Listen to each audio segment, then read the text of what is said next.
Alors bonsoir, bienvenue à vous tous à l'Assemblée régulière de comté de la MRC de Portneuf en ce mois de mars 2019. Alors vous avez tous reçu avec le cahier des participants un projet d'ordre du jour. Il y avait quelques corrections à apporter. Le point 8.6, alors le point sera retiré pour être traité ultérieurement. Pas d'autres commentaires? Donc, j'aurais besoin d'une proposition pour adopter l'ordre du jour. Monsieur Langlais. Alors, 2.1, adoption du procès-verbal de la séance régulière du 20 février 2019. Vous avez eu la chance de pouvoir le réviser et le consulter. Est-ce que celui-ci était conforme à nos discussions? Madame Pagé, en fait, la proposition. Point numéro 3, première période de questions. Est-ce que nous avons des questions dans la salle?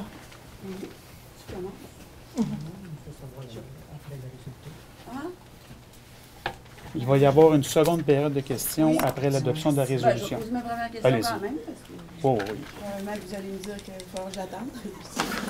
Alors, bonsoir, vous me reconnaissez sans aucun doute. Je suis venue vous voir au mois de décembre dernier avec quelques personnes qui sont encore là et des nouvelles qui se sont ajoutées, c'est merveilleux.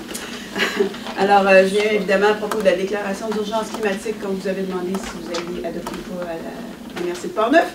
Et nous revenons en ce printemps, puisqu'on approche dangereusement de la journée de la Terre, pour savoir ce qu'il en est à la MRC. Puis bien sûr, on a vu un article dans le journal qui nous dit que ça devrait se passer, là. En fait, on a été plus que transparent. On a annoncé au mois de février que nous allions prendre de position au mois de mars. Alors, comme qu'on avait convenu, Mme Pelletier, la commission de l'environnement s'est réunie au cours, en fait, en début d'année 2019. Je vais en fait passer la parole au président de la commission, M. Arcan, qui va pouvoir d'ores et déjà vous donner en primeur, je vous dirais, le contenu de la résolution qui va être adoptée dans les prochaines minutes, un petit peu plus loin à l'ordre du jour. M. Arcan. Merci, M. le Préfet. Bonsoir, merci d'être là. Quand j'ai su que vous étiez pour venir nous rencontrer, j'en ai profité parce que, à un moment donné, j'ai vu quelque part que la MRC pourrait se borner à demander aux instances provinciales et fédérales d'en faire plus, elle. Alors, je trouve que c'est vraiment pas correct. Je vais prendre quelques moments, j'ai avisé mes collègues là, de prendre quelques moments pour vous dire les projets qui ont été réalisés, qui sont dans les cartons, qui sont en voie d'être réalisés par la MRC dernièrement, au cours des dernières années. On est tout à fait conscient, et je suis, comme vous le savez, maire de Deschambault-Grondines, on a particulièrement attentif aux gaz à effet de serre, à l'environnement de façon générale. Mais j'aimerais quand même prendre le temps de lire toutes les actions qui ont été prises par la MRC, encore une fois, qui s'en viennent. C'est important de le mentionner parce qu'on ne s'est pas assis sur nos lauriers, au contraire, puis ça ne veut pas dire que ce qui s'en vient n'est pas important. On en est tout à fait conscient. Je pense que tous les représentants des municipalités, on est conscients de ça. Nous aussi, on vit différentes choses. Alors, dans ce qui touche la diminution des émissions de gaz à effet de serre dans l'atmosphère, alors le plan de gestion de matières résiduelles de la MRC de Portneuf, on a tendance à l'oublier, mais ça a été une des premières dans la MRC de Portneuf, via la Régie verte, à mettre sur pied un ramassage des déchets organiques et de compostage. De cette matière organique permet de limiter la production de méthane dont l'impact comme gaz à effet de serre est connu et 23 fois supérieur au dioxyde de carbone. La récupération du biogaz sur le lieu d'enfouissement technique de Neuville. Le biogaz est composé bien sûr de méthane et de dioxyde, et ainsi brûlé, ça réduit les émissions de gaz à effet de serre et l'élimination du méthane. Méthane. Méthane étant une ville, je me souviens bien. Transport collectif. Alors, le rapport de la Commission de développement social et économique de la MRC de Portneuf concernant le transport collectif de Portneuf, plusieurs stratégies ont été mises en place, dont la création de 2 navettes, celle entre Saint-Marc-des-Carrières et Sainte-Foy, visant l'élaboration d'un plan de mobilité durable. L'électrification des transports, projet d'implantation d'un réseau de bornes électriques avec l'aide du Conseil régional de l'environnement. Au niveau de la Commission, on a regardé ça. On est à mettre sur pied un réseau de distribution dans lequel on fera parvenir les informations de nos collègues au moment où le plan ou la suggestion sera prise. La MRC travaille actuellement sur un projet, je viens de le mentionner, La MRC de Portneuf collabore avec le Conseil régional de l'environnement de la capitale nationale pour planifier et mettre en œuvre des événements branchés. Alors, il y a toutes sortes de choses pour inciter les gens à se porter acquéreur de véhicules électriques ou à tout le moins inciter, créer la réflexion chez nos citoyens et citoyennes du comté de Portneuf. Achat local, politique interne de l'organisation pour favoriser l'approvisionnement chez les fournisseurs locaux. On parle de circuit court. Alors, ça a un impact significatif quand même sur la production des gaz à effet de serre. Le marché public, pas besoin de vous mentionner l'effet que ça a eu de foule de choses. Non seulement, au lieu de faire venir les tomates de la Californie ou bien encore plus loin, c'est nos producteurs locaux qui en profitent. La mise en place de ces marchés-là a justement permis à ces gens-là de pouvoir grossir, de pouvoir nous offrir encore plus de produits. Alors, non seulement le produit d'une qualité exceptionnelle, ça a un effet significatif du fait que c'est à côté de chez nous.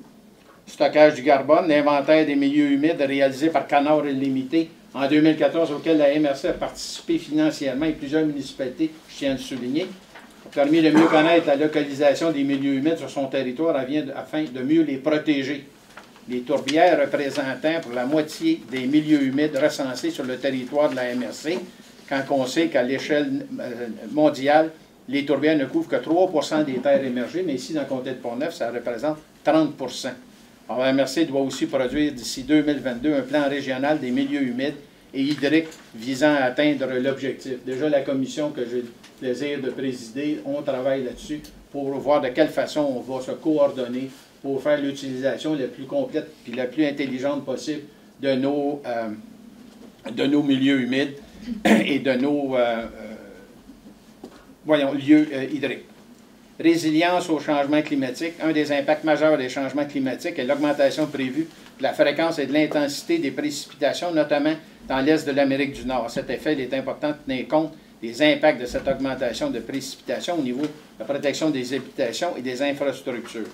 Alors, la MRC de Portneuf est une des premières, et au niveau du comité, encore une fois, sur l'environnement, on a mis en place un fonds cours d'eau qui est destiné à aider financièrement les propriétaires privés et les associations de propriétaires privés à réaliser des travaux dont les objectifs sont de protéger les habitations et les infrastructures contre des risques de débordement des cours d'eau, notamment en prévenant la formation d'obstructions à l'écoulement. La MRC étudie actuellement la possibilité de réaliser un stationnement écologique muni de cellules de biorétention des eaux pluviales. Cet aménagement permettra ainsi de diminuer la surface imperméabilisée du stationnement et de favoriser l'infiltration des eaux pluviales. L'intégration d'une norme de règlement numéro 301 de la MRC visant à limiter les impacts des projets susceptibles d'augmenter le débit de la pointe d'eau. La pointe des cours d'eau. J'essaie d'aller vite, là, parce qu'il faut quand même vous transmettre le plus d'informations possible.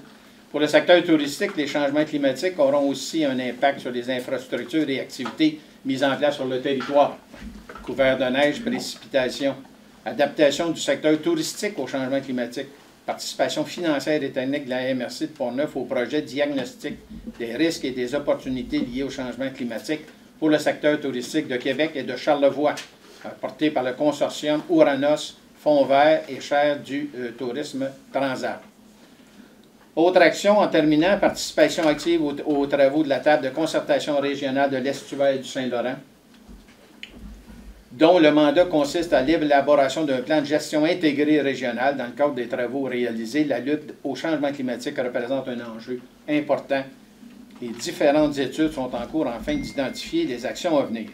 On a aussi un conseil sans papier au niveau de la MRC, on en est particulièrement fiers aussi. On a pu sauver de façon assez importante le papier et les copies qui étaient utilisées. Autre stratégie interne, formation d'un comité environnement interne visant à élaborer et mettre en œuvre un plan d'action au sein de l'organisation de la MRC, comme tel, au niveau de l'organisation.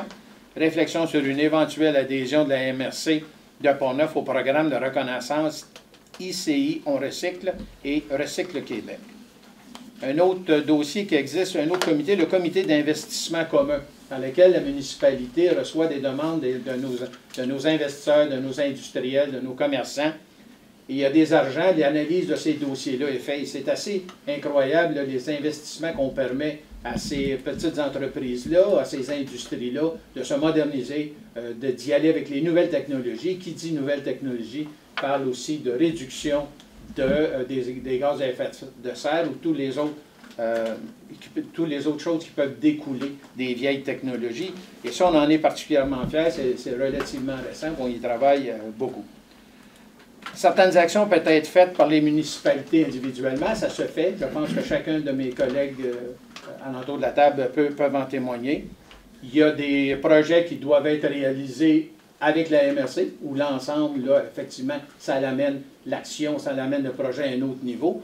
Mais aussi, rendu à un certain moment, il faut compter, il faut essayer de s'assurer que le gouvernement provincial, le gouvernement fédéral vont nous suivre là-dedans. Alors, moi, ce que je veux vous mentionner, c'est qu'on a réalisé toutes ces choses-là. On est très proactif.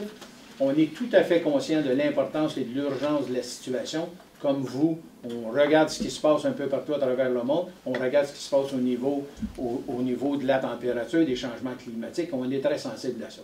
Alors, je termine là-dessus en simplement vous disant que la résolution qu'on va passer ce soir tient compte de cette importance-là et encore une fois, va peut-être résumer un peu ce que je viens de vous dire là. Et ça va être ça de la résolution va tenir compte ce soir.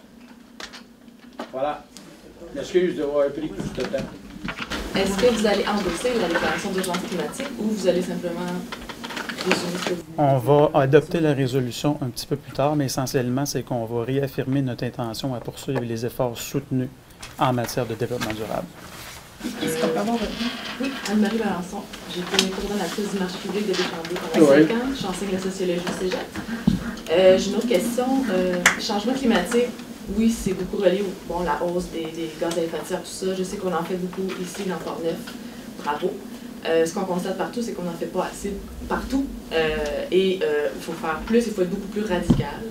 Je sens beaucoup de belles initiatives, mais je ne sens pas rien de radical dans les actions dont vous parlez, même si c'est par là qu'il faut aller. Il y a une question qu'il faut aborder, je pense, c'est celle des pesticides. Vous avez probablement lu des nouvelles depuis un mois, je ne sais pas si vous suivez Radio-Canada, c'est plus un secret, hein? Enquête, la semaine verte, Radio-Canada a sorti des études très, très étoffées sur le glyphosate, le fameux Roundup, qui probablement est épandu partout dans Port-Neuf, comme dans toutes les régions du Québec. Hier, un tribunal américain a finalement confirmé que ce Roundup était cancérigène pour la première fois. Je vous l'apprends si vous ne le saviez pas. On le sait que maintenant, on en trouve dans les céréales pour enfants à l'épicerie. On a des traces de ça partout. Nos enfants en mangent. On en respire. Il y en a partout. La loi sur les producteurs agricoles nous empêche, et probablement vous empêche aussi, d'aller interdire ou d'aller jouer là-dedans. Ça implique des emplois pour des gens. Ça implique toute une économie, on est conscient de ça. Par contre, il va falloir qu'on attaque ce problème-là. Au niveau municipal, au niveau provincial, au niveau national, je me demandais si vous pouviez, la MRC, étudier quelles étaient vos juridictions, qu'est-ce que vous avez comme pouvoir à ce niveau-là, qu'est-ce que vous seriez prêt à faire. Et ce qui serait bien, ce serait d'aller dans le positif, ce serait que la MRC s'implique dans la transition biologique des fermes. À Saint-Alban, on en a 2, M. Lépine, 2 fermes qui ont fait la transition biologique depuis 2 ans, qui sont passées donc, qui n'épandent plus de Roundup sur leur terre, c'est extraordinaire. On en voudrait plus, on voudrait des incitatifs pour aider les agriculteurs à le faire. C'est pas juste en disant on va interdire les pesticides qu'on va les aider, il faut favoriser des actions. Ça, c'est pour moi assez radical et ça prend des sous et ça prend un accompagnement à ces agriculteurs-là. On le sait, c'est documenté, c'est pas quelque chose de radical que je vous dis là, c'est sorti dans les médias depuis un mois, tout le monde en parle, donc ça serait vraiment bien que la MRC, au niveau de l'agriculture, hein, je pense qu'il y avait eu quelque chose qui avait été voté il y a quelques années, là, un plan visionnaire, je ne me souviens plus, la MRC avait projeté son avenir, je ne me rappelle plus c'est quoi cet exercice que vous aviez fait. C'est ça. Et il y avait beaucoup d'affaires qui étaient sorties au niveau de cette vision d'un Port-Neuf vert. Il est peut-être vert Port-Neuf, mais on respire des trucs toxiques à tous les jours, puis on continue à le faire et il semble, on a vu avec le gouvernement, je vais revenir là-dessus, je ne vais pas prendre tout votre temps, on a vu que quand il y a des gens au gouvernement qui essaient d'alerter sur le lobbying, sur les pressions, ces gens-là se font tasser. Donc, il y a beaucoup de difficultés à s'attaquer à ce problème-là. Je ne dis pas que vous en êtes responsable, mais moi, personnellement, j'aimerais vraiment que la MRC se penche sur cette question-là. Qu'est-ce qui peut être fait?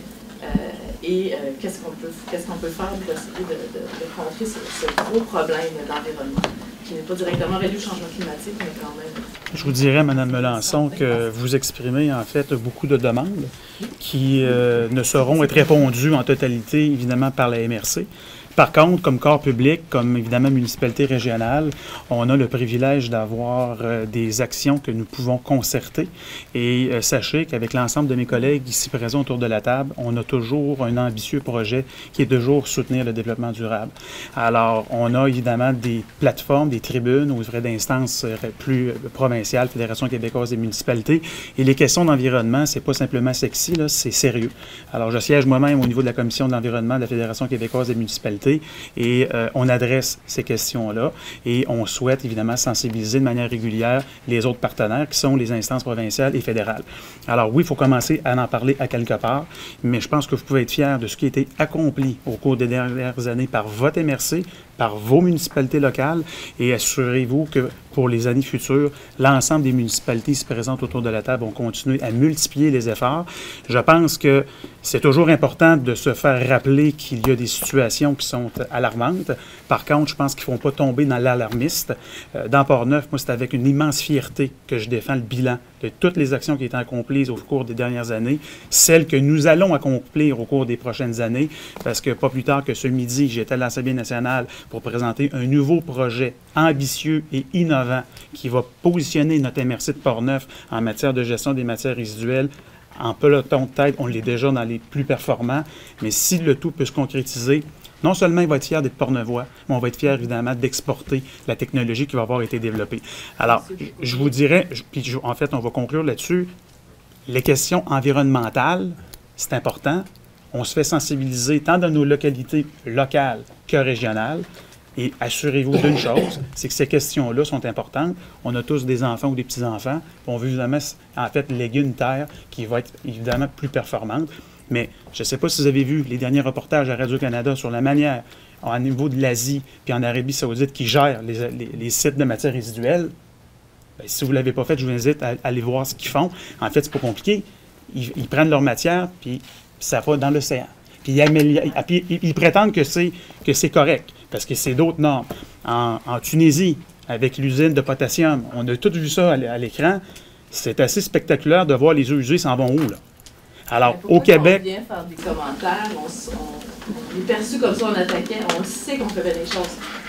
Il faut arrêter de se justifier. Le développement durable, les plus grands spécialistes du monde disent que c'est pas assez. Le développement durable, c'est bien. Mais ça prend plus, ce sont les 450 spécialistes du monde entier qui disent qu'il faut être alarmiste. Alors, c'est pas nous qui sommes alarmistes, ce sont les plus grands scientifiques du monde. Non, je veux juste dire que nous, quand on vient ici, on souhaite vraiment être pris au sérieux. On ne veut pas se faire dire « Ah, on en fait beaucoup ». On le sait qu'on en fait beaucoup. Nous, on en fait beaucoup. On a des fermes, on fait des actions. On vient les soirs de semaine avec nos enfants des fois. On en fait beaucoup. On veut juste sentir que vous prenez ça au sérieux et qu'on n'a pas un retour de langue de bois. C'est sûr qu'on peut se comparer avec plein d'initiatives qui sont pas intéressantes. J'aimerais peut-être juste rajouter, c'était pas de se justifier ici ce soir. Je suis convaincu, moi, qu'il y a des gens dans la salle, que des projets, des choses qui ont été réalisées par la MRC qui n'étaient pas au courant. Alors, c'est strictement de dire qu'on ne part pas, se justifie pas, il n'y a pas un frein à ça. On va aller ailleurs avec ce que vous dites. Ce qu'on partage tous, bien évidemment. Mais il y a beaucoup de choses là-dedans, puis il faut y aller par étapes. Au niveau de la FQM, moi aussi, je siège là-bas, il y en est question. Et là, ce que vous avez fait allusion par rapport au Roundup, d'ailleurs, c'était le deuxième, il n'y a pas le premier, là, c'était le jugement qui est pris contre Roundup. Là. Mais ceci étant dit, c'est pas de s'en aller de là, mais il y a une vitesse à apprendre, puis on essaie d'accélérer cette vitesse-là le plus vite possible en tenant compte des situations, en tenant compte de différents contextes que vous les connaissez aussi bien. Merci. Voilà. Je voudrais juste savoir, compte tenu de vos valeurs environnementales claires, c'est quoi votre réserve à signer le pacte? Je comprends pas votre nom. Oui, d'achat. En fait, le Conseil est souverain, Mme Hortman, et puis on est dans une société de droit. Vous avez le droit de revendiquer que plus de gens signent la déclaration d'urgence climatique. La Commission d'environnement nous a fait une proposition de texte de résolution. et il est entériné par le Conseil des représentants qui va l'adopter ce soir. Alors, pour nous, en fait, puis je ne veux pas me répéter parce que je l'ai déjà dit à Mme Melançon, on est tout à fait justifié et on considère qu'il est tout à fait raisonnable de notre part d'adopter le texte que nous allons faire dans les prochaines minutes. Alors, vous avez le droit, évidemment, de sensibiliser, de solliciter une déclaration. On est interpellé à tous les jours pour adopter des résolutions qui sont des fois radicales, qui sont quelquefois, évidemment, opposées à un certain conformisme. Mais comme conseil, c'est nous qui revient. Notre travail à nous, c'est de prendre des positions éclairées en fonction des renseignements, des recherches que nous avons faites. On a lu avec attention la déclaration d'urgence climatique, et puis... Ça ne répond pas à ma question. Je ne comprends pas c'est quoi vos réserves. Parce que c'est évident qu'on fait effort pour l'environnement dans le Portneuf. Ça serait une étape qu'on pouvait faire de plus pour cette position. C'est le conseil qui décide, Mme Hoffman. Et puis la résolution, en fait, de ce soir ne prévoit pas d'endosser la déclaration d'urgence climatique. Je pense que je ne peux pas être plus clair. Alors, on ne bornera pas, comme il était mentionné dans le média local de Portneuf, évidemment, à certaines actions. Au contraire, on réitère notre volonté ferme à poursuivre nos efforts dans la matière d'environnement. Puis je vais le répéter, je suis très fier de ce qui est accompli dans Portneuf, puis je vais être encore très fier de ce qui va s'accomplir dans les prochaines années. Mais ce n'est pas en signant une déclaration d'urgence climatique par une simple résolution, et si demain matin on voulait se borner à signer la déclaration d'urgence climatique et ne pas y donner suite, ça aurait au moins d'effet que ce qu'on va prendre comme engagement ce soir, de continuer à multiplier les efforts en matière de développement durable. Alors, je ne peux pas aller plus loin, la résolution n'est pas encore adoptée, elle le sera dans les prochaines minutes, mais on vous a donné les grandes lignes en amont pour éviter, en fait, que vous attendiez jusqu'à la fin, mais on vous invite à rester avec nous jusqu'à l'adoption de la résolution, qui, essentiellement, va reprendre ce que nous avons mentionné. D'autres questions? Oui, Mme Cossette. Vicky Cossette, Neuville. Moi, je suis pour continuer sur le même sujet concernant les pesticides. Je me demande, qui sont entre autres adoptés par le gouvernement Trudeau jusqu'en 2032, concernant l'usage des pesticides partout. Pourquoi vous êtes nos premiers gouvernements, le municipal, pourquoi que vous n'iriez pas forcer le gouvernement provincial et même le fédéral à renier, revenir en arrière et abolir ça complètement? Les pesticides, c'est sûr et certain qu'on ne peut pas arriver à éliminer ça complètement. Les cultivateurs, je sais, ils vont nous savoir, on n'a rien d'autre pour gérer ça. Mais de travailler avec eux autres, comme elle disait, pour essayer de trouver quelque chose. Lorsqu'on met, là, un gouvernement met 12 milliards qui remet à l'industrie pétrolière à chaque année, le gouvernement fédéral qui remet ça, puis sur la planète, c'est 5300 milliards qui donnent à l'industrie du pétrole. Pourquoi ne donnerait-on pas de l'argent à ces chercheurs-là, enlever ça, mettre les 12 milliards, les donner en pénalité à l'industrie du pétrole plutôt que de les donner en subvention? Ça, Mme Cossette, là, oui, c'est un débat que je vous ai déjà donné ma réponse à plusieurs reprises à Neuville. Ça, c'est des questions politiques. Oui. Puis là, c'est le fédéral. Puis ici, là, il n'y a personne qui siège à la Chambre des communes. Non, mais il y a un député, puis même si on décidait de monter aux barricades, il y a une constitution au Canada. Il y a une séparation des compétences, vous le savez. Il y a le fédéral, je peux en parler longtemps de ça. Il y a le provincial, puis il y a le résiduel, parce que le municipal, on est des créatures du provincial. Alors, partir en guerre constitutionnelle, c'est pas notre rôle. C'est vraiment pas notre fonction. Il y a des gouvernements provinciaux ou fédéraux qui peuvent le faire. Et là, pour le moment, malheureusement, il y a des choix politiques. Il y a un gouvernement qui est en place, dûment élu. Ils prennent des décisions. Et puis, il y a eu un gouvernement qui l'a précédé, puis il va y avoir un gouvernement qui va leur succéder. Ceci étant dit, lorsqu'il y a des élections fédérales, puis ça tombe bien, il y en a cette année. Il va y avoir une plateforme électorale qui va être offerte aux Canadiennes et aux Canadiens. Vous aurez la chance de choisir la personne qui va vous représenter. Mais la démocratie, qui est l'un des joyaux de notre Constitution, bien, fait en sorte que c'est les personnes qui recueillent le plus de votes qui est nommée et qui nous représente. Ceci étant dit, est-ce que le monde est excellent? Est-ce que le monde est parfait? Non. Mais je pense honnêtement qu'il faut faire preuve de perspicacité. Puis vos préoccupations que vous soulevez, c'est de les interpeller évidemment aux personnes, aux représentants qui ont une force d'adopter des lois qui fera en sorte que peut-être de mettre plus de crédits budgétaires sur des enjeux environnementaux ou autres. Mais malheureusement, nous ici, on n'a pas de budget pour faire ce genre de choses-là. Mais on les interpelle, nos députés. On les rencontre. Ces sujets-là sont discutés. Mais ultimement, vous savez comment ça fonctionne? Il y a un budget qui est adopté, il y a un conseil des ministres qui prend des décisions. Puis, j'ai pas un collègue ici qui est ministre au fédéral. Là.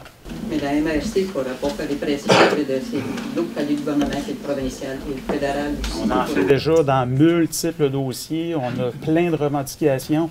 Si vous voyez la liste d'épiceries de la FQM, de l'UMQ, alors à chaque élection, la totalité des chefs, ils font leur tournée des régions. Ils rencontrent les préfets, ils rencontrent les présidents de fédération.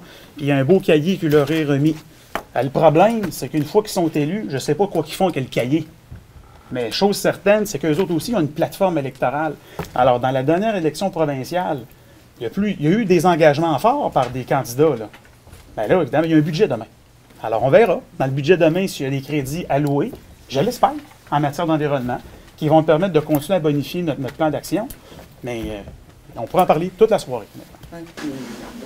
C'est la demande qu'on pourrait forcer le plus possible, qu'on puisse forcer le gouvernement en matière d'environnement. On le fait déjà. Dans notre résolution, là, on demande au gouvernement du Québec et au gouvernement du Canada de poursuivre et d'accélérer leur positionnement en matière de lutte au changement climatique. On le fait ce soir. Puis on le répète. Puis on va le répéter. Puis la FQM va l'adopter. Les municipalités locales vont toutes adopter la même chose. Ils le savent. Ils sont au courant. En tout cas, s'ils ne le savent pas, ils ne lisent pas le journal. Mais je pense qu'ils le lisent. Monsieur? François Lépine, Saint-Albert, Lac-Clair. Vous savez que parfaitement qu'au Lac-Clair, on a l'environnement à cœur. Bien, justement, je crois que c'est très politique. Je crois que la déclaration d'urgence climatique est très politique. Je crois que ça donnerait un son de cloche à nos gouvernements d'y aller pour notre municipalité, pour la MRC. Je ne crois pas que la MRC ne fait pas de bon travail. C'est fantastique tout ce qui se passe. Bravo. Mais je pense que c'est d'aller plus loin, de faire un pas en avant, d'accepter la déclaration d'urgence climatique et de démontrer à notre gouvernement présent qu'au Québec, on est prêt à aller de l'avant. Et tant mieux, c'est la MRC de Portneuf et la MRC qui est capable de mener d'autres MRC, d'autres municipalités vers quelque chose d'intéressant. Merci pour votre commentaire, M. Lépine. D'autres questions? Alors, merci beaucoup. Point numéro 4, administration de la MRC de Portneuf. Donc, liste des déboursés du 9 février au 7 mars 2019. Vous avez tous une liste des déboursés. Des questions, des commentaires concernant ceux-ci? À défaut, une proposition, M. Arcan. 4.2, règlement numéro 387 remplaçant le règlement 370 concernant le traitement des élus municipaux du Conseil de la MRC de Portneuf, un avis de motion et présentation. Alors, comme vous le savez, en fait, lors de l'adoption du dernier budget fédéral, il y a eu en fait une modification au niveau de l'imposition des allocations de dépenses versées aux élus. Donc, la révision du règlement vise uniquement à compenser l'impôt additionnel qui est prélevé par l'instance fédérale. Donc, comme nous l'avons mentionné lors du comité de travail, ce soir, c'est l'avis de motion avec le premier règlement et par la suite, il sera adopté ultérieurement. Alors, M. Léveillé en fait la proposition. 4.3, embauche d'un ou d'une secrétaire réceptionniste. Mme Frenette. Je dirais plus Mme Danjou. Danjou, à ma droite. Oui, en fait, on a procédé, il y a eu un affichage qui a été fait, puis il y a eu un comité qui a été mis en place, on a passé les entrevues, puis c'est la candidature de Mme Laurence Vachon qui a été sélectionnée. Elle entrera en poste le 1er avril prochain, ça nous prendrait une résolution à cet effet. Monsieur Jacques Delisle. Administration des territoires non organisés à leur nomination de M. Annick Savard comme fonctionnaire désigné adjoint pour l'inspection dans les TNO. Alors, tel que nous l'avons discuté lors du dernier comité de travail, c'est essentiellement d'adopter une résolution pour nommer M. Savard comme fonctionnaire désigné. C'est une formalité administrative. Madame Saint-Laurent. Projet de règlement modifiant les règlements d'urbanisme à l'égard des territoires non organisés. Adoption du second projet de règlement. Oui. M. Lessard. Oui, en fait, suite au premier projet de règlement qui a été adopté à la séance du mois de février dernier et à l'avis public qui est paru dans le courrier de Portneuf et à la consultation publique qui s'est tenue plus tôt en soirée. Donc, il n'y a pas d'objection particulière et de commentaires particuliers qui a été signifié sur le projet de modification qui faisait l'objet de la consultation. Donc, on vous proposerait ce soir d'adopter le second projet de règlement sans aucune modification particulière. Remarquez au niveau du, comme je vous ai déjà mentionné, le second projet de règlement. Il y a certaines dispositions du règlement qui sont susceptibles d'approbation référendaire. Donc, il y a un avis public qui va apparaître là, dans le journal pour annoncer la possibilité pour les personnes habiles à voter sur le territoire des TNO concernés d'adresser une demande de participation à une procédure d'approbation référendaire. Une proposition. Monsieur Arcan. 5.3. Demande de fermeture temporaire de certains chemins publics lors de la période de dégel sur le territoire de la ZEC de la Rivière-Blanche. Oui, en fait, ça fait suite là, à la demande qui a été adressée par la ZEC de la Rivière-Blanche. Donc, la ZEC demande votre appui afin de procéder à la fermeture temporaire de 4 tronçons routiers sur le territoire des TNO. Donc, pendant la période de dégel, donc du 15 avril au 15 mai. Donc, les motifs évoqués, c'est que pendant cette période-là, l'action sur certains chemins publics dans les TNO engendre vraiment une problématique particulière au niveau des dommages qui sont engendrés au réseau routier.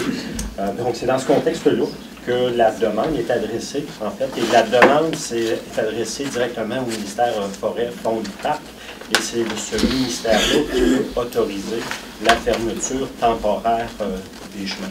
Donc, comme il a été discuté déjà au comité de travail, donc on proposerait, compte tenu que vous étiez d'accord avec le principe, donc d'adopter une résolution en ce sens-là et d'appuyer les démarches de la ZEC de la Rivière-Blanche concernant la fermeture temporaire là, des 4 tronçons routiers demandés, en émettant comme condition de consulter là, les villégiateurs concernés ou à tout le moins d'informer les villégiateurs concernés par ces fermetures-là de la situation. Monsieur Alain. Service de l'aménagement du territoire et de l'urbanisme, alors certificat de conformité, 9 projets de règlement. Oui, en fait, ce sont des règlements finaux, donc 9 règlements qui nous sont présentés pour fin de conformité au schéma d'aménagement. Le premier règlement, c'est une modification au règlement de zonage de la ville de Neuville. En fait, ça consiste en l'ajout de certains usages commerciaux dans une zone mixte adjacente à la route 138. C'est un secteur qui fait déjà l'objet d'un niveau déstructuré au schéma d'aménagement. C'est un règlement qui a été analysé par le comité consultatif agricole de la MRC, qui a été jugé conforme aux dispositions du schéma. Donc, ce règlement-là apparaît conforme aux exigences du schéma d'aménagement. Les 2 prochains règlements concernent des modifications au plan d'urbanisme et au règlement de zonage de la ville de Pont-Rouge. En fait, ces modifications-là consistent à reconnaître une aire industrielle à l'endroit de l'entreprise Sable Marteau. Et ces règlements-là sont adoptés en concordance avec les modifications qui avaient été apportées au schéma d'aménagement par le biais du règlement 378. Et les 2 règlements qui sont adoptés donc, intègrent des conditions particulières qui ont été énoncées à l'intérieur du schéma d'aménagement. Donc, ça nous apparaît conforme aux exigences du schéma d'aménagement. Les 3 autres règlements concernent aussi des modifications au règlement d'urbanisme de la ville de Pont-Rouge. D'abord, concernant le plan d'urbanisme, ensuite le règlement de zonage et le règlement sur le plan d'aménagement d'ensemble. Donc, ça vise en fait le même objet.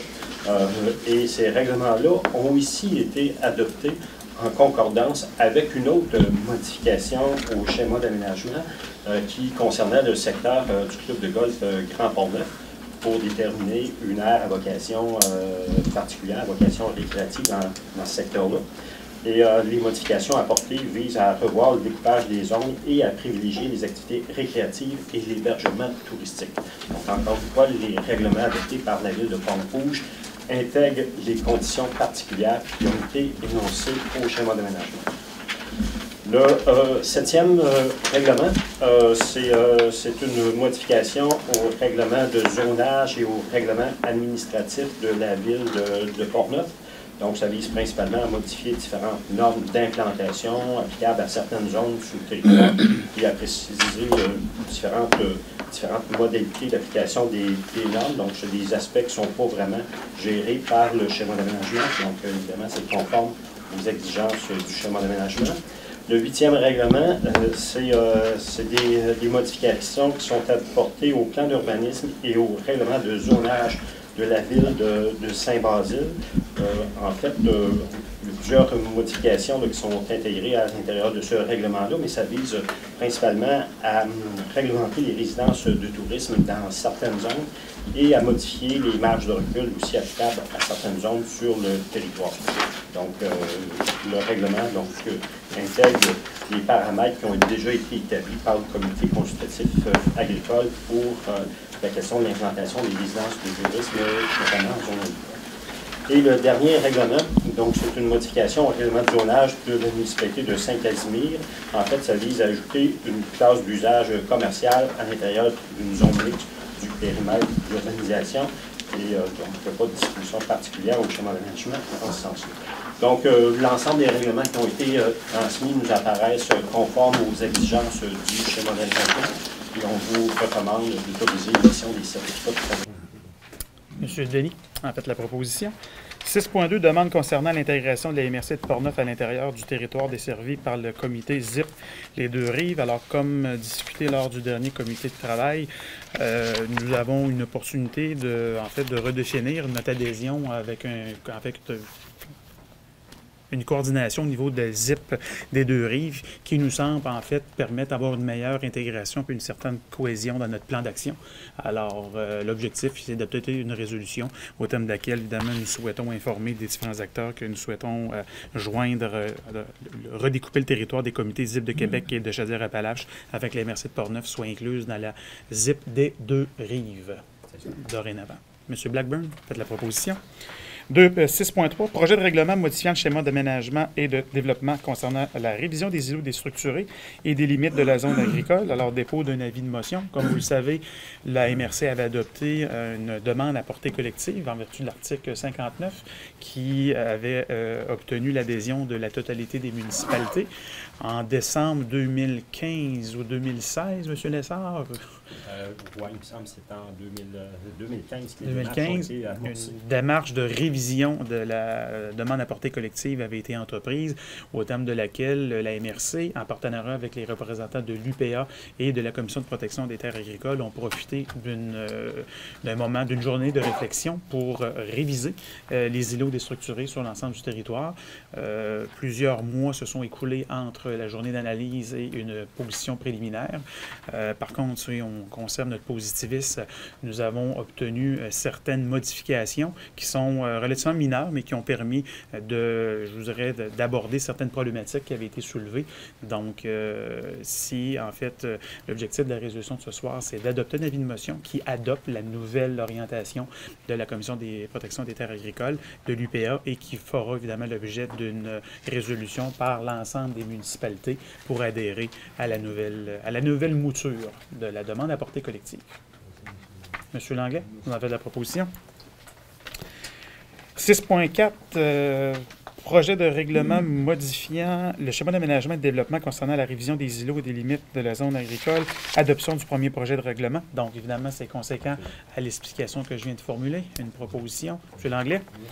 6.5, mandat à la Commission d'aménagement et du développement de territoire et demande d'avis au ministre sur le projet de règlement de modification au schéma d'aménagement et de développement.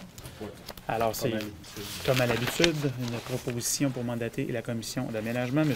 Franqueur. 6.6, avis de la MRC de Portneuf relativement à une demande d'autorisation formulée à la Commission de protection des terres agricoles par le ministère des Transports, de la mobilité durable sur le territoire de Deschambault-Gonzine. Oui, en fait, la Commission de protection du territoire agricole demande l'avis de la MRC de Portneuf sur une demande d'autorisation, donc qui est promulguée par le ministère des Transports sur le territoire municipal de Deschambault-Gonzine. En fait, l'autorisation qui est demandée, ça vise à acquérir certaines parcelles de terrain visant à effectuer des travaux de réfection d'un pont localisé sur la route 138. C'est à la hauteur de la rivière Belle-Île et des travaux de stabilisation du talus dans ce secteur-là. Ça vise également à établir une servitude de construction temporaire pendant la période de réalisation des travaux. En fait, la demande qui est adressée couvre une superficie totale de 1430 m². C'est un dossier qui a été analysé par le comité consultatif agricole lors de sa dernière rencontre la semaine dernière. Le comité consultatif agricole vous recommande d'appuyer donc ce dossier-là et de transmettre une recommandation favorable à la Commission de protection du territoire agricole et d'indiquer que cette demande-là est conforme aux objectifs du schéma d'aménagement.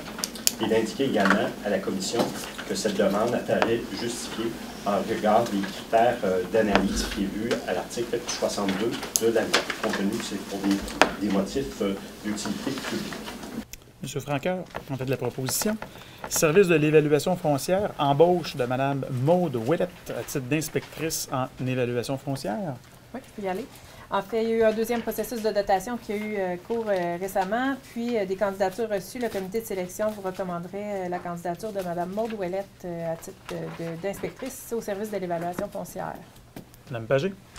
Service de développement économique. Alors, demande de signature de l'avenant à l'entente de service 2018-2019 dans le cadre de la mesure STA, soutien au travail autonome, autorisation du préfet à signer un avenant. Un avenant qui augmente les sommes qui sont octroyées à la MRC, tout simplement dans le cadre de la gestion de ces projets. M. Vézina. 8.2, demande de service pour l'année 2019-2022 dans le cadre de la mesure soutien au travail autonome de la Direction régionale de services Québec Capitale-Nationale. Oui, alors là, ça va être une entente de 3 ans, ce qui est très agréable de ce côté-là, parce qu'on va pouvoir faire un peu plus de prévision. Et ça vient soutenir la demande de service qu'on a déposée. Mais je peux vous dire qu'on a déjà reçu le projet d'entente, ça veut dire que notre offre de service va être acceptée sur toute ressemblance. M. Lépine, en fait de la proposition. 8.3, projet concerté, connecter les cœurs de village, implantation de parcours piétonniers dans les municipalités du littoral portnevois, autorisation de signature. Exactement. Alors, on a reçu une subvention du ministère du Tourisme de 13 737 qui s'ajoute à une somme qui était déjà disponible pour la mise en valeur du Saint-Laurent et aussi dans le budget art et patrimoine. Et la municipalité de Donnacona et Portneuf vont aussi contribuer pour les bornes Wi-Fi. Donc, pour un projet, finalement, là, qui va nous permettre d'aller de l'avant pour ce projet-là. Parfait. Donc, Monsieur Léveillé, 8.4, en complémentaire. Oui. Projet concerté maintenant pour octroi de contrat. Oui, alors le comité qui s'occupe du développement de ce projet-là a fait 3 appels pour avoir des prix. Et la personne qui a été... Madame Valérie Bédard. Valérie Bédard, exactement, pour qu'elle coordonne le projet. Parfait. Monsieur Blackburn. 8.5, appel de proposition 2019-2022 du programme Mobilisation diversité du ministère de l'Immigration et de la diversité de l'Inclusion de Québec. Autorisation de déposer une proposition. Exactement. Alors, une proposition a été menée avec la Commission du développement social et économique. Alors, on envoie donc un appel de proposition qui fait suite à la première année qu'on avait obtenue, puis le ministère nous a incité à aller de l'avant et poursuivre le travail qu'on faisait. Alors là, on aurait donc aussi la possibilité d'avoir une entente de 3 ans. Alors, on va déposer une suite au projet qui implique aussi les entreprises, toute la problématique de l'immigration et tout ça. Alors, on veut travailler en concertation. Alors, c'est pour me permettre de déposer. Monsieur Franqueur.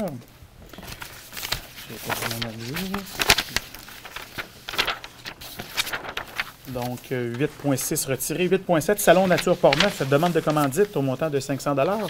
Alors, à chaque année, le Salon Nature qui se tient à Saint-Raymond tient en fait une activité fort intéressante sur les différentes activités pêche et forêt et connexes et chasse au niveau de notre MRC. Donc, la demande de 500 $ a fait l'objet d'une approbation lors du comité de travail. Ce soir, c'est d'entériner le versement. Monsieur Gignac, faites la proposition. Ça va avoir lieu du 12 au 14 avril. Parfait. Festival de films de l'environnement, 16e édition, demande de commandite de 500 $. Alors, M. Delisle, je comprends que vous en faites la proposition. Merci beaucoup. Festival Basecamp à Saint-Raymond, Vallée du Bras-du-Nord, demande de commandite de 2000 $. En fait, c'est l'entreprise qui est commanditaire principal North Face, pour ceux et celles, évidemment, qui sont des adeptes, évidemment, de randonnée pédestre, qui tiennent une activité unique. Je ne voudrais pas dans le monde, mais presque en Amérique du Nord. Et puis, ils profitent du site d'exception, évidemment, de la Vallée du Bras-du-Nord. C'est la première au Canada. Alors, c'est une très belle visibilité et surtout, ça nous permet d'attirer des gens, des passionnés de plein air qui découvrent notre région et qui reviennent par la suite, j'espère, avec leurs parents et amis. Alors, l'octroi, c'est 500 $. 500 $. Une proposition de ce sens, Mme Pagé.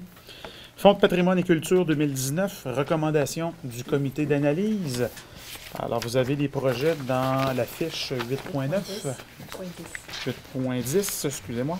Alors, est-ce qu'il y avait des questions? Évidemment, M. Blackburn en a fait la présentation lors du dernier comité de travail. 1, 2, 3, 4, 5, 6, 7 projets qui sont en fait retenus avec des sommes recommandées. Oui, pour un global de 25 180 $. Alors, on a fait le 8.9, on avait 2000, non, la demande est de 2, mais c'est 500. 500. Donc, M. Blackburn, vous proposez? 8.11, fonds de soutien au projet structurant de la MRC de Portneuf. Les projets recommandés? Oui, ont été pris. On a Culture Saint-Casimir, la commission brassicole. On a Club Mix pour le championnat national de motocross. La FADOC Joie de vivre de Sainte-Christine-d'Aubaine pour cuisine communautaire et atelier culinaire. On a la ville de Lac-Sergent pour le parc communautaire récréo comestible de Lac-Sergent phase 2 sur les jardins communautaires. Et finalement, on a l'Office municipal d'habitation du Grand Portneuf, le 213 logement social et communautaire. Alors, on a tout 8 000, 8 000, 10, 15 et 50 000 pour... M. Dion, on fait de la proposition. 8.12, comité d'investissement commun, adoption des projets recommandés. Oui, alors, le comité d'investissement commun s'est rencontré hier. Alors, je vais faire la nomenclature des dossiers qui ont été présentés et les décisions qui ont été faites. Alors, dans le cas de la Sublimerie, une subvention de 4 855 $ dans le fonds de croissance pour la finalisation et le référencement du site Web. C'est un des nouveaux volets qu'on a ces dernières années. Ensuite, on a la ferme Justin Falardeau et Bianca Tremblay, qui est un démarrage d'entreprise. Vous savez peut-être qu'il y a des quotas de lait qui ont été disponibles en décembre 2018. Et il y avait des possibilités donc d'achat de nouveaux quotas. Alors, on voit ça partir, c'est très intéressant. Soit on a de l'expansion, soit on a des démarrages. Alors, pour Justin Falardeau et Bianca Tremblay, donc 10 000 $ dans le démarrage. Ensuite, on a la ferme Lavalière, 20 000 $ pour l'agrandissement de la ferme laitière, dans le même cas. Et Nomaderie Junerie pour une formation et des frais de consultant concernant les coûts de revient des produits de la fabrication pour faire des ajustements. Donc, on va chercher des spécialistes pour les aider. Ensuite, la boulangerie Derry pour une expansion de l'entreprise, 20 000 $, un gros contrat à l'étranger, très intéressant. Ensuite, Oxygène Portneuf, une expansion de l'entreprise, aussi un plan de relève, les fils qui commencent à s'intégrer à l'entreprise, 20 000 $. Et deux moratoires de 6 mois sur prêt sur des entreprises avec lesquelles on a des ententes de financement. Ça vous convient, M. Bédard? 8.13, programme Créavenir de Desjardins, autorisation de signature de l'entente de partenariat, telle que nous en avons discuté. Donc, j'ai besoin d'une proposition. M. Arcan. Point numéro 9, les dossiers régionaux. Alors, Corporation de gestion du parc naturel régional de Portneuf, aide financière 2019. Donc, qui est établi dans notre budget, un montant global de... Pour la corporation du parc naturel, c'est 150 000. 150 000 $. Oui. Vous vous rappelez, en fait, que M. Perrault et différents administrateurs de la corporation nous avaient fait une présentation sur une planification quinquennale qui vise essentiellement à, je vous dirais, atteindre l'autonomie financière. Donc, il y a un plan d'investissement sur 5 ans. Et ils sont, en fait, je pense qu'on peut tous être très fiers des résultats qu'ils ont accomplis jusqu'à présent. Leur planification, leur plan d'action, c'est vraiment très bien déployé. Et ils ont contribué comme un vecteur économique fort important dans le secteur ouest. Et connaissant M. Perrault et son équipe, je sais qu'ils vont redoubler encore d'ardeur pour repousser des frontières. Alors, évidemment, c'est cohérent avec notre approche. Donc, ce soir, c'est d'entériner l'aide de 150 000 $ pour leur verser. M. Franqueur. Juste un petit questionnement pour la gestion du parc. La demande a été faite pour le contrôle de l'exploitation du bois dans le parc. Absolument. On va voir la réponse le 22, je pense. Hein? On anticipe avoir la réponse avant le 22 mars, alors avant vendredi. Le ministère qui est responsable avait une période, je pense, c'est de 90 jours pour procéder à l'analyse. 90 jours tombent à échéance prochainement. Alors, on espère être en mesure d'avoir une réponse positive. Advenant une orientation préliminaire négative, bien, soyez assurés, M. Lépine, que nous allons solliciter d'autres rencontres avec notre député. C'est un dossier qui est fort important. Vous vous rappelez, M. Martineau, M. Perrault nous avaient fait une présentation sur l'opportunité que la MRC puisse devenir gestionnaire de la forêt publique dans la MRC.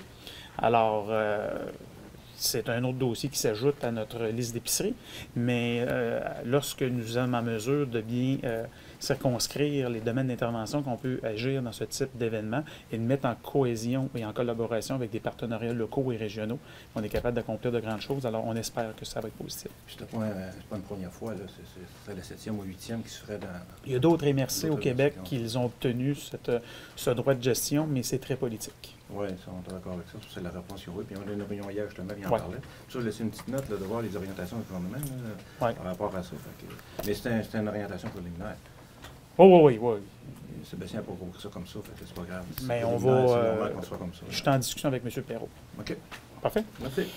9.3, donc 9.2, rapport annuel régional en sécurité incendie de la MRC de Portneuf. L'adoption, évidemment, de notre rapport, tel que nous en avons discuté lors du dernier comité de travail. Je vais besoin d'une proposition.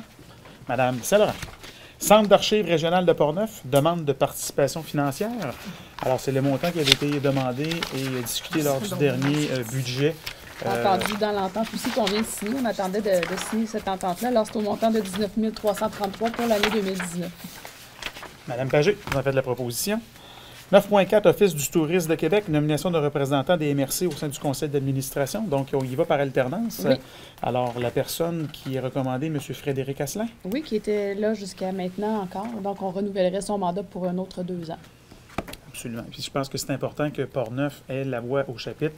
Le domaine de l'industrie touristique au Québec et particulièrement à Québec, dans la capitale nationale, subit de grands changements et de grandes pressions. Donc, d'avoir un acteur d'expérience qui connaît très bien, évidemment, notre secteur, ça va être une force pour notre région au cours des prochains mois, prochaines années. Donc, M. Lépine, on a fait de la proposition. 9.5, plan de développement du transport collectif dans Portneuf, autorisation d'aller en appel d'offres public. Alors, tel que nous en avons discuté lors du dernier comité de travail, la MRC souhaite profiter de l'opportunité de procéder à une analyse plus exhaustive sur la planification du transport collectif. Et pour ce faire, évidemment, on doit solliciter des experts en la matière. Alors, l'objectif de la résolution de ce soir, c'est de nous autoriser à procéder à un appel d'offres pour que les entreprises dans la consultation externe puissent déposer une offre de service et qui pourront ultimement nous accompagner dans la planification du transport régional. La MRC de Portneuf, comme vous le savez tous, a déployé un transport collectif avec évidemment une desserte que nous connaissons tous. On a reçu évidemment par la suite une étude origine-destination qui vient évaluer le mouvement des gens de la MRC de Portneuf vers la capitale nationale. Tous des actions évidemment que nous prenons dans un souci de développement durable, si vous me permettez. Et l'étape additionnelle, évidemment, c'est d'avoir vraiment une perspective globale parce que les prochaines actions risquent d'avoir des investissements financiers plus importants et les programmes, comme que vous le connaissez, sont normés au gouvernement. Ils doivent s'appuyer sur une étude qui font de l'inventaire et également des statistiques plus en fait crédibles et répertoriées. Donc l'objectif, c'est d'emprunter cette voie-là pour travailler en collaboration avec notre corporation de transport et ultimement être en mesure de déposer d'autres projets qui pourront être financés avec les crédits budgétaires du gouvernement du Québec et du fédéral. Tous s'entendent à améliorer le transport collectif. Par contre, si on regarde en niveau de par capita, c'est les grands centres urbains qui sortent très gagnants des enveloppes budgétaires. Alors, si on y va par population, bien, les grands centres reçoivent beaucoup plus d'aide directe par citoyen que les régions, évidemment, en milieu rural. Alors que c'est peut-être plus nous qui en avons besoin. Donc, nous avons fait des pressions. Lors du budget 2018, il y a eu des crédits d'annoncer. Maintenant, on veut qu'ils soient réservés pour être en mesure, évidemment, de déployer un réseau de transport collectif en milieu rural. Et là-dessus, on a l'étroite collaboration de la FQM, de l'UMQ, qui revendique les mêmes choses. Donc, ce soir, évidemment, c'est d'autoriser Mme Vrenette à aller en appel d'offres pour préparer, évidemment, l'appel de soumission. Monsieur Langlais?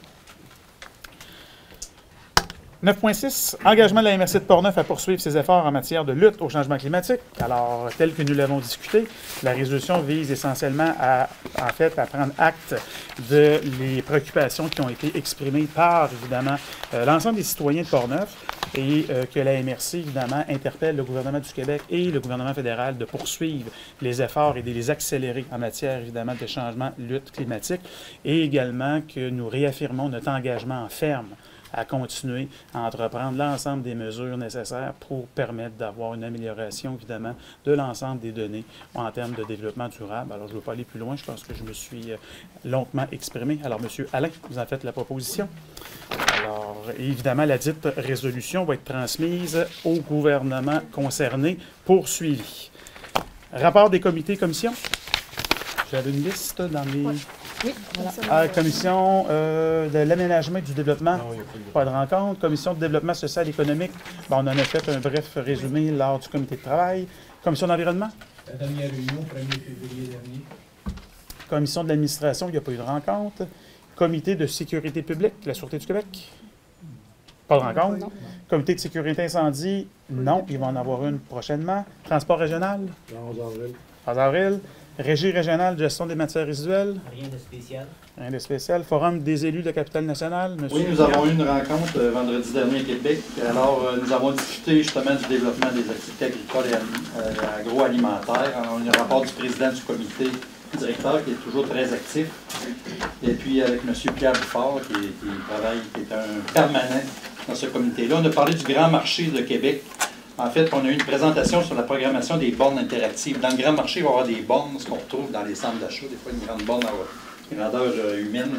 Et puis, ça va être interactif, puis ça va être les régions qu'on va pouvoir être insérées dans ces bornes-là. Alors, on va pouvoir cliquer, supposons, sur Portneuf, puis on va pouvoir avoir même des réseaux dans Portneuf. Les gens de Québec, les visiteurs qui vont venir là, ils vont pouvoir avoir des réseaux à faire, à se promener dans Portneuf, puis trouver, en fait, tous les sites. Ça peut être intéressant agroalimentaire. Alors ça, je pense que c'est intéressant, mais ça va être à nous autres à fournir l'information qu'on a tellement, on va être sollicité. On travaille là-dessus. Aussi, on a parlé de développement de la biomasse forestière. C'est un autre projet qui nous tient à cœur. Dans la capitale nationale, on sait qu'on n'est pas développé au niveau de la capitale nationale. Ça se fait ailleurs, mais on a décidé d'emmener de la biomasse forestière dans la capitale nationale, faire finalement des centres de distribution, des centres de transformation de la biomasse, puis faire des projets de chauffe. Alors, on a plusieurs projets de chauffe. On a une vingtaine de projets à grandeur de la capitale nationale.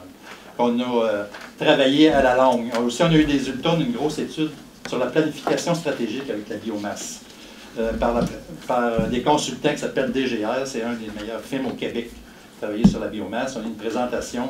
On fait l'inventaire de tout ce qui se passe dans la biomasse, mais la chauffe, c'est peut-être bien pas la meilleure façon d'utiliser la biomasse pour en profiter pleinement financièrement parlant. Alors, il y a d'autres projets, la pyrolyse, d'autres choses à faire avec la biomasse, comme telle. Et puis, c'est ça qui est en train de tout faire, les meilleures choses, les meilleurs projets qui existent au monde, puis même au Canada.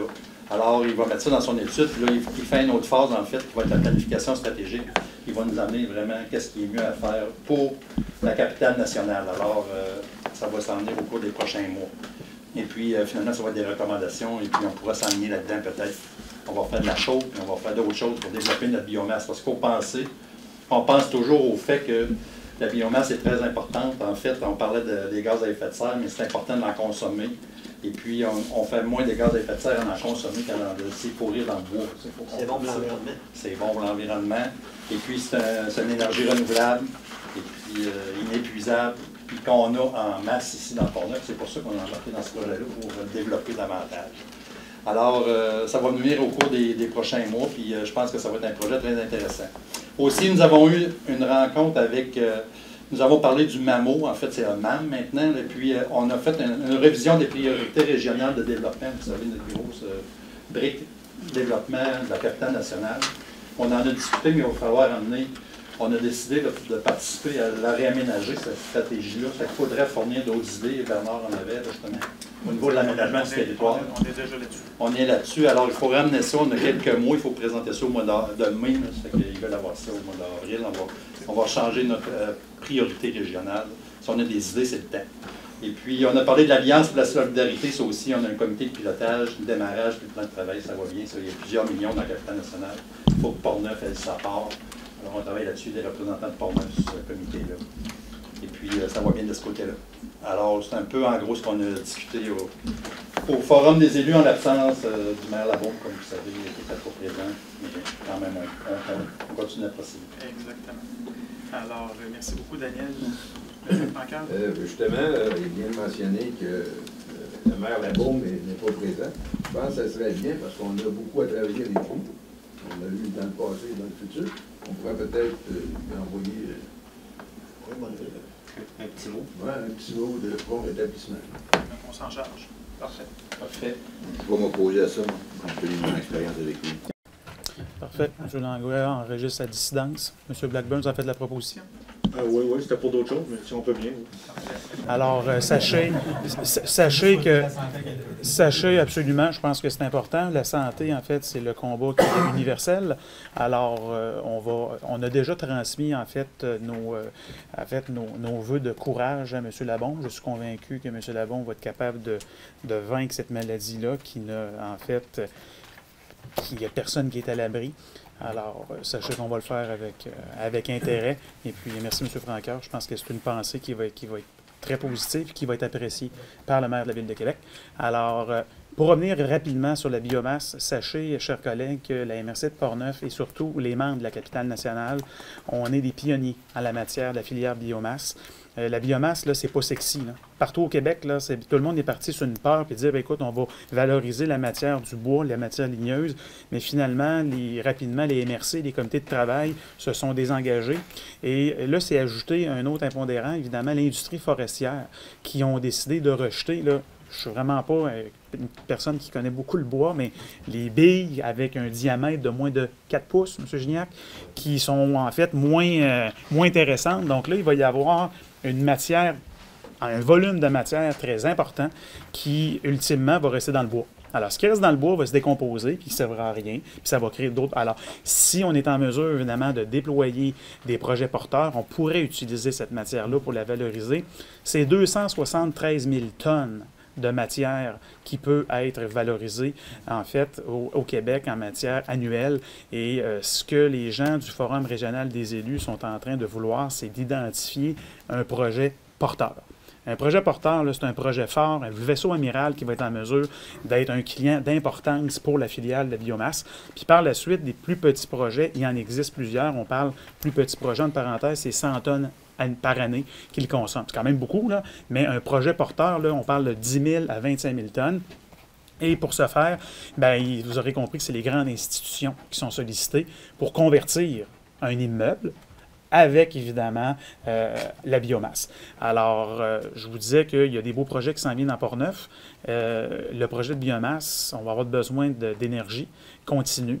Alors, ça pourrait être fort intéressant. Le gouvernement est interpellé ce midi, donc on verra vous fournir plus de détails si celui-ci peut se concrétiser. Mais il se pourrait que le projet biomasse puisse avoir lieu dans Portneuf. Je vous en parlais, M. Dion. M. Blackburn? Oui, vous savez, vous m'aviez mandaté pour être le représentant de la MRC à la TCREF. Donc, hier, le 19 mars dernier, il y avait le 5e conseil stratégique de la table de concertation régionale de l'estuaire fluvial du Saint-Laurent, qui faisait suite au forum de novembre dernier.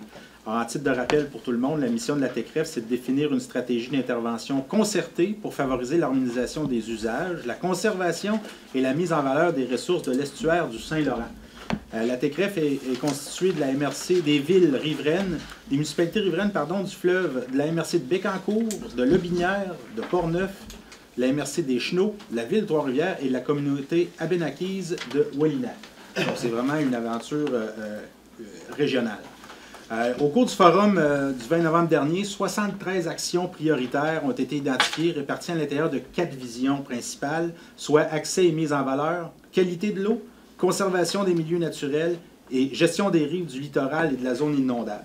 Alors nous, lors du conseil stratégique du 19 mars dernier, nous avions 2 tâches. soit d'analyser les actions proposées lors du forum et leur adéquation avec la vision associée afin de valider leur pertinence au plan d'action.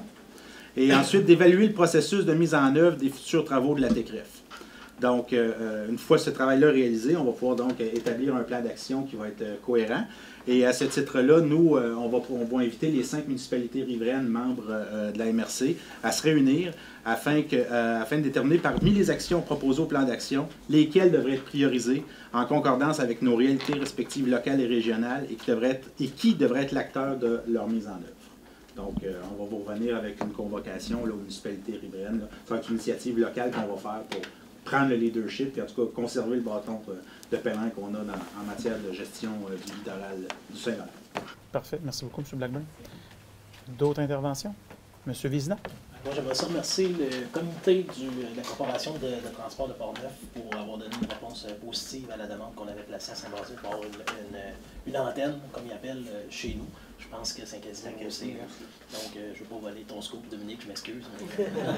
On est très contents et on s'engage à en faire la promotion active sur nos plateformes chez nous. C'est un scoop commun. En frais de remerciement, j'en aurais à faire aussi. Une citoyenne de Cap-Santé avait une problématique avec un accompagnant pour son enfant handicapé lors du cours de natation. Et puis, au niveau des frais afférents, et après avoir discuté avec la ville de Pont-Rouge, ceux-ci ont décidé d'enlever le frais supplémentaire pour l'accompagnant d'un enfant qui doit nécessiter le soutien d'un moniteur spécifique. Alors, merci, M. le maire, pour cette initiative-là, d'avoir retiré ça de votre tarification. C'est très, très apprécié. Merci. Merci. D'autres interventions? Alors, deuxième période de questions. Je reviens. Est-ce que on a entendu tantôt, c'est ça la déclaration que vous faites? C'est ça l'engagement? La résolution va être publique, Mme Pelletier, demain matin. Là. Ah. Alors, là, c'est juste... Mais j'essaie de comprendre. C'est pas juste, je pense qu'on en a assez parlé. Là. Mais je peux, non. La phrase que vous avez dite au point, est-ce que c'est ça? Vous allez la position officielle, là, je vais vous la relire. Que la MRC de Portneuf a pris acte de la démarche. Je vous fais peur des considérants, là, vous pourrez les lire. Là. Mais la résolution, que le Conseil de la MRC de Portneuf a pris acte de la démarche citoyenne concernant la Déclaration universelle d'urgence climatique. Que le Conseil de la MRC informe les citoyens de sa ferme intention à poursuivre ses efforts et ses engagements visant à améliorer son bilan environnemental et à lutter contre les changements climatiques, notamment dans ses interventions en matière d'aménagement et de développement du territoire et des outils dont elle dispose à cet égard. Que le Conseil de la MRC de Portneuf demande également au gouvernement du Québec ainsi qu'au gouvernement du Canada de poursuivre et d'accélérer leurs efforts en matière de lutte au changement climatique. C'est ça.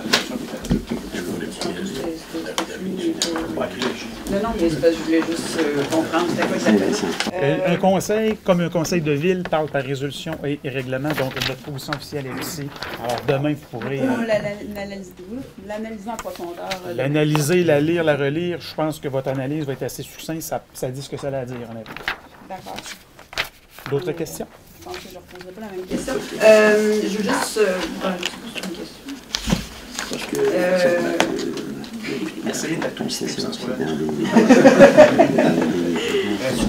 Est-ce que... non, mais je vois que vous avez beaucoup de choses de prévues pour les impacts vous avez parlé des impacts, des inondations, au niveau climatique, mais ma question c'est est-ce qu'il y aura des cibles, des choses plus précises qui vont venir dire qu'on travaille aussi en amont de ça. C'est beau travailler sur ce que ça a comme conséquence, mais est-ce que vous avez des cibles, des dates, des choses que vous voulez faire en lien avec cette résolution-là qui sont plus claires, plus terre à terre, puis qu'on sait qu'il va se passer ça, et qu'on s'en va vers quelque chose. Parce que je retiens un message qu'un jeune a dit, quand je les écoute, parce que je les trouve magnifiques, les jeunes de ce temps-là, qui a dit on veut faire quelque chose, on est prêt à s'investir beaucoup. Moi, j'essaie d'améliorer ce que je fais moi-même, puis ça fait longtemps que je suis très conscientisée à ça, que j'en parle et que je fais beaucoup de choses. Mais on veut sentir aussi qu'autour de nous, au niveau de nos municipalités, au niveau du gouvernement, il se passe quelque chose. Sinon, on a l'impression de se sentir seul, de ne pas avoir on peut faire quelque chose, mais individuellement, ça va en quelque part, puis collectivement, ça va beaucoup plus loin. Alors, ce que j'aimerais savoir, c'est ce qu'il va y avoir des cibles, des buts, des délais, parce qu'on sait que vous dites qu'il ne faut pas être alarmiste, mais vous dites que c'est alarmant. Alors, quand quelque chose est alarmant, je pense qu'il faut être un peu alarmiste. En fait, Mme Pelletier, je vous dirais, il n'y a pas de cible prévue comme telle, avec un échéancier, avec des dates butoirs. Chacun de nos projets vont toujours se réaliser avec la conscience collective, évidemment, d'avoir une empreinte pérenne dans notre environnement. Mais si vous voulez avoir des pistes de solutions pour prendre des actions concrètes à court terme, là, moi, je vois encore en 2019, quand je m'en vais dans un centre commercial, là, il y a des canettes qui sont dans les poubelles. Il y a des matières résiduelles, évidemment, qui les gens, on peut collectivement sensibiliser des gens. La table d'environnement de Portneuf a mis, en fait, c'est l'année passée, je pense, je ne veux pas dire n'importe quoi, au niveau du Festival du film d'environnement, ils ont remplacé les verres, en fait, c'était les verres jetables, par des verres de plastique. Le festival, c'est les fêtes gourmandes de Neuville également, on emboîtait le pas l'été passé. Ça en est des actions concrètes à court terme qui ont un effet direct. Alors oui, ils doivent être multipliés, mais il n'y a pas d'échéancier prévu avec une cible, avec un objectif, parce que, évidemment, ça pourrait, en fait, ça n'a pas fait l'objet d'une analyse, sauf que, assurer, en fait, je pourrais vous dire d'une chose convaincante, c'est qu'on va s'assurer de continuer à suivre ce dossier-là de près. L'environnement, ça tient à cœur l'ensemble des représentants maires, mais on est d'abord et avant tout des citoyens. Alors, moi, comme de manière quotidienne, j'essaie de m'assurer que je traite bien mes matières, que je recycle bien, je favorise des matières organiques. Mais malheureusement, là, puis là, évidemment, je parle comme représentant de la régie régionale, là, le bac brun, là, il n'est pas beaucoup utilisé. Les gens, là, puis ça, c'est évidemment de la sensibilisation. Quand on a introduit la régie, les matières recyclables, il y a des années, vous rappelez-vous le fameux bac bleu carré? Les gens nous disaient, ça sert à quoi? Aujourd'hui, les gens nous demandent 2 bacs verts, 3 bacs verts. C'est rentré dans la conscience collective. Donc, le message, là, continuons à être positif. Je pense qu'il faut continuer à en parler. Puis ensemble, évidemment, si on multiplie nos communications, puis surtout la sensibilisation, on va être en mesure d'améliorer le sort de notre planète. Et sachez que MSF Portneuf va faire son bout de chemin. Mais il n'y aura pas d'échéancier, pas ce soir, en fait, qui est adopté, parce que, on n'a pas analysé cette étape-là. Puis ça ne se fait pas seul, là. Alors, le gouvernement du Québec, évidemment, n'a pas d'échéancier, n'a pas de cible, sauf qu'on va être très, je vous dirais, sensible à ces questions-là au cours des prochains mois, prochaines années. Excusez-moi, Bernard. Peut-être un petit commentaire. Nous autres, comme ville, on en a des effectifs, des échéanciers. Exemple, je pense juste à notre gestion de l'eau. À chaque année, on doit faire un rapport de ce qu'on consomme comme eau, puis ça va en diminuer à chaque année. Puis, en plus, le gouvernement met de la pression pour que, si on veut avoir certaines subventions, il faut augmenter notre performance par rapport à ça. Donc, je pense que ça se passe peut-être plus dans chacune des villes qu'ici à la MRC. Pour ce qui est du domaine des villes, on a le contrôle sur l'eau, les égouts, et ainsi de suite. Je comprends bien, la MRC a un rôle plus politique de représentation. Au niveau des règlements, par exemple, pour la question des pesticides, est-ce que la MRC a un règlement concernant l'épandage ou est-ce que c'est chaque municipalité? Jean? Véronique, peut-être. Au niveau de l'épandage, écoutez, une bonne question. Notre schéma d'aménagement établit des normes. Écoutez, les agriculteurs sont normés par le ministère de l'Environnement, par le ministère de l'Agriculture. Il y en a en masse, là. En fait, c'est une question de juridiction. Si on veut intervenir par le biais de règlement comme tel, c'est plus de la juridiction provinciale. Donc, il y a un règlement sur les exploitations agricoles qui encadre l'utilisation de ces matières-là. Et les municipalités et la MRC n'ont pas de pouvoir direct il y a un pouvoir, par exemple, au niveau de la protection des bandes riveraines, mais pas au niveau de l'épandage comme tel, c'est vraiment de juridiction provinciale. Je vous apprends que non. Depuis un an, les municipalités ont juridiction sur l'interdiction des pesticides sur leur territoire, sauf ce qui concerne l'épandage agricole. D'où ma question à la MRC de Portneuf. Est-ce que la MRC de Portneuf a une juridiction quelconque? Oui, vous regardez, on a fait des recherches pour Saint-Alban, Saint-Hubert d'un règlement. Il y a plusieurs municipalités qui interdisent, par exemple, que monsieur et madame tout le monde mette du Roundup sur son gazon pour avoir du beau gazon vert. Par contre, la loi sur les producteurs agricoles, c'est exclu ça. Puis ça, c'est ça le problème, si on veut. C'est que quand c'est agricole, ben là, tout est permis.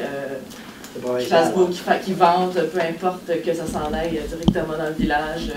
Il y a des règles, comme vous dites, mais la MRC, à votre connaissance, n'a pas juridiction sur cette question. En fait, ce que je vous parlais, c'était plus au niveau en milieu agricole. Okay. En milieu urbain, effectivement, c'est différent parce que la loi sur les compétences municipales donne aux municipalités certains pouvoirs en matière d'environnement. voire qui sont relativement étendues. Et oui, ça peut aller jusque-là, au niveau des terrains résidentiels, etc. En milieu agricole, ben là, c'est autre chose. C'est vraiment un autre régime là, qui s'applique. La merci. Oui, deuxième question. Deuxième question. Non, j'ai aucun problème. Non, on vient des citoyens, on se sent un petit peu d'hostilité, là, on vient vraiment comme citoyen. Là, absolument, on vous écoute. On trouve que c'est très important ce qu'on vient présenter ce soir. Est-ce qu'il y a des mesures qui existent pour favoriser la transition biologique dans les fermes? Est-ce que vous avez des enveloppes pour ça, les maires, par exemple? Non, pas pour le moment. Ou c'est pas dans vos... C'est quelque chose qui pourrait un jour exister? Vous savez que des hypothèses, Mme Melançon, on va très loin.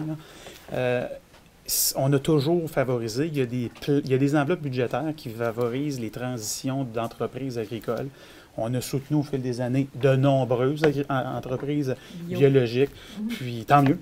Puis on entend continuer de le faire. Alors, non, il n'y a pas d'enveloppe réservée ou dédiée, mais on a toujours été avant-gardistes. Alors, s'il y a des demandes particulières, nous, on est là pour recevoir des demandes. Hein? Alors, et puis par la suite, on les analyse, puis on les recommande, on tente de les aider. Mais une MRC, là, c'est une organisation constituée par le gouvernement du Québec. Là. C'est facile de venir ici et de dire, bien, écoute, on va changer le monde. Je vous dirais en toute candeur qu'adopter des résolutions, là, si on est capable de faire ça, là, pas d'adopter des cartables. Mais si ces résolutions-là, évidemment, ne portent pas, évidemment, ou ne sont pas sincères, bien, écoutez, là, il y en a des organisations qui adoptent des résolutions à multiples. C'est pas sérieux. Alors, nous... On vient voir qu'est-ce que, justement, la MRC a comme résolution. On s'informe en même temps. Ouais, on a des compétences. Personnellement, ce que vous avez endossé comme résolution, je pense, sans vouloir faire de mauvaise blague, que ça va s'en aller dans le bac de recyclage. Et je ne pense pas que c'est quelque chose qui va politiquement avoir un effet. Est-ce que vous nous permetteriez à nous, citoyens, de peut-être déposer un mémoire prochainement, d'utiliser des textes pour vous convaincre, pour essayer de vous démontrer à quel point on pense que c'est important d'endosser cette déclaration-là? Est-ce que c'est quelque chose qu'on a le droit de faire comme... Bien, vous pouvez déposer les documents que vous voulez. Moi, je n'ai pas de problème à ce que vous puissiez déposer des documents. Notre position, vous l'avez ce soir. Là. Alors, si vous voulez nous alimenter davantage, mais la résolution qui est là est sincère. Puis cette résolution-là, moi, je suis capable de la débattre. Alors, si vous souhaitez, évidemment, vous n'avez pas ce que vous souhaitiez, parce que vous auriez aimé qu'avoir une MRC additionnelle. Les MRC au Québec, là, il y en a qui les ont adoptées. La DUC, là, la Déclaration d'urgence climatique, il y en a qui ne l'ont pas adoptée. Il y en a qui ont fait comme nous, qui ont apporté certaines nuances. Mais collectivement, je pense que le dossier progresse. Est-ce que ça amène des résultats? Pardon? Les résolutions qui sont signées, est-ce qu'il y a des résultats? Ben, c'est parce que quand on endosse une déclaration comme ça, on prend des mesures, on forme des comités, on fait avancer. Les actions, c'est quoi? Le résultat, il est quoi au bout? Ben, c'est beau s'il y a une résolution, mais s'il n'y a pas de résultat. 150 000 personnes. Ben, en fait, Jacques, les questions, ils viennent de la salle, OK? On va... oui, Denis? Ben, si l'agriculture a été mise au banc des accusés, moi, j'aimerais apporter des petits éclaircissements. Tout d'abord, le Roundup, ça ne fait pas un beau gazon vert, là, loin de là. C'est un herbicide non sélectif qui tue tout pour nous permettre de faire pousser des plantes propices pour la nourriture. Et de tout temps, l'agriculture a servi à nourrir la population. Puis, ce n'est pas les subventions qui dictent les orientations de l'agriculture, c'est les gens, c'est le marché. Donc, on a beau, si les gens... Puis l'agriculture a toujours répondu en fonction de ce marché-là. Jusqu'à tout récemment, les gens voulaient avoir beau, bon, pas cher. Les agriculteurs, on a fourni une nourriture beau, bon, pas cher, avec les équipements qui vont avec du beau, bon, pas cher. De plus en plus, il y a une prise de conscience, il y a une demande aux épiceries pour une nourriture différente. Tranquillement, les producteurs agricoles vont répondre à cette demande-là. Donc, ici, on aura beau passer les plus belles résolutions. Si le marché, si les consommateurs, si la population ne démontre pas par des gestes tangibles, puis ça se fait au marché, à l'épicerie, par nos habitudes de consommation, c'est là qu'elle est la réponse. C'est là que tous et chacun qu'on a la poignée sur comment on veut influencer notre futur. Mais tant qu'on va vouloir du beau, bon, pas cher, l'agriculture, l'industrie va faire du beau, bon, pas cher, avec les conséquences qu'il y a sur l'environnement. Donc, la réponse, là, on l'a toute, chacun de nos poches. Effectivement, le dossier de l'agriculture, les gros producteurs qui ont des millions d'hectares, ce sont eux qui épandent massivement. Les petits producteurs, qu'ils soient bio ou pas, c'est pas eux qui sont tenus responsables de ce problème de pesticides. Les gens, ils manquent d'argent, c'est pour ça qu'ils veulent pas cher, c'est pas parce qu'ils veulent s'empoisonner. Enfin, je ne vais pas rentrer là. C'est un autre débat. Alors, Mme Melançon. Ouais. Alors, est-ce qu'il y a d'autres questions? Bonjour, Marie-Ève Leclerc de la table de concertation en environnement de Portneuf. En fait, évidemment, ça va être une déception en fait, de ne pas avoir joint la voix des plus de 230 municipalités qui ont adopté la déclaration d'urgence climatique. Donc, c'est de reconnaître qu'il y a une urgence au niveau des changements climatiques et de passer à l'action. Je suis quand même heureuse de savoir qu'il y a une préoccupation environnementale, puis vous l'avez énuméré, toutes les mesures, en fait, les actions qui sont déjà faites. Bravo, puis votre intention, c'est de continuer à en mettre davantage de l'avant. Bien, maintenant, en fait, sans plan d'action, on n'est pas capable de mesurer, on n'est pas capable de savoir si nos décisions qu'on prend aujourd'hui sont en lignée, en fait, avec les objectifs qu'on va se fixer. Fait que ça serait la déception, en fait, de ne pas actuellement avoir de plan d'action. Je comprends qu'on n'est pas là ce soir pour ça, mais est-ce qu'on peut s'attendre, en fait, que, et c'est ma question, en fait, s'attendre à ce que la MRC va se doter d'un plan d'action justement pour répondre à ces préoccupations qui sont citoyennes, qui sont partagées par les membres du Conseil.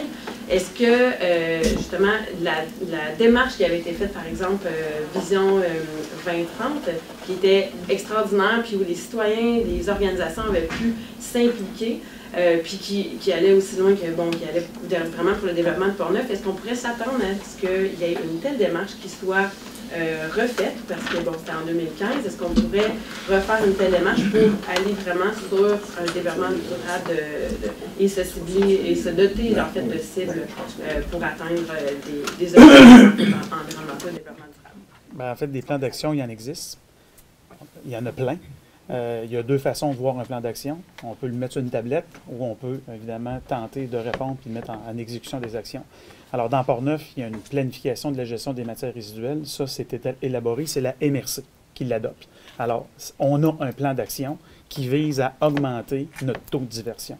Ça a de l'air bien anodin, là, mais on est à 66 % dans Portneuf. Ça veut dire que 66 % de la matière qui est collectée au porte-à-porte à chaque semaine évite l'enfouissement. On était à 35 % il y a 10 ans. Je pense que collectivement, il faut être fier. Le problème, c'est que les gens ne le savent pas. Alors là, il faut continuer. Il y a 2 ans, ce qu'on a fait, toujours dans le plan d'action, c'est qu'on était cogné à la porte des ICI, industrie, commerce, institutions, parce que ces gens-là n'étaient pas dans la 3e voie des matières organiques. Un marché de l'alimentation, là, on va appeler ça une épicerie, ça génère de la matière organique plus qu'un particulier. Mais là, ils emboîtent le pas. Des instituts qui vendent du café, là, la mouture, j'ai été estomaqué de savoir combien il y a de tonnes qui est générées. Ils embarquent là-dedans. Et là, évidemment, la 3e voie, il faut aller encore plus loin, là. On a un plan d'action qui vise notamment à rapprocher la gestion des matières résiduelles du milieu agricole. On va y arriver à notre 85 %, madame, je vous le dis. Mais ça prend du temps. Puis on y croit collectivement. Puis ce plan d'action-là, il est adopté ici, là. Puis c'est la régie régionale qui le mène l'exécution. En fait, Vision 2030, on en a, le PDZA, on en a plein de plans. Ce n'est pas un nouveau plan qui va changer la donne. Et dans chacun des plans, vous allez toujours retrouver un chapitre sur l'environnement. Alors, je vous dirais que c'est important de se sensibiliser collectivement, d'en parler. Puis je pense que l'objectif de ce soir, vous nous avez permis d'affirmer haut et fort, évidemment, à l'ensemble des collègues, mais également aux auditeurs de la télévision communautaire et de M. Turgeon du Courrier de Portneuf, la position et la fierté des accomplissements régionaux. Puis on va continuer avec des planifications qu'on se dote. Puis il va y en avoir d'autres. On vient d'adopter ce soir une nouvelle initiative sur le déploiement d'un plan d'action dans la gestion du transport collectif. Alors, je pense, honnêtement, on est sur la bonne voie. Alors, puis moi, je continue là-dessus. Puis j'ai évidemment le support de l'ensemble de mes collègues.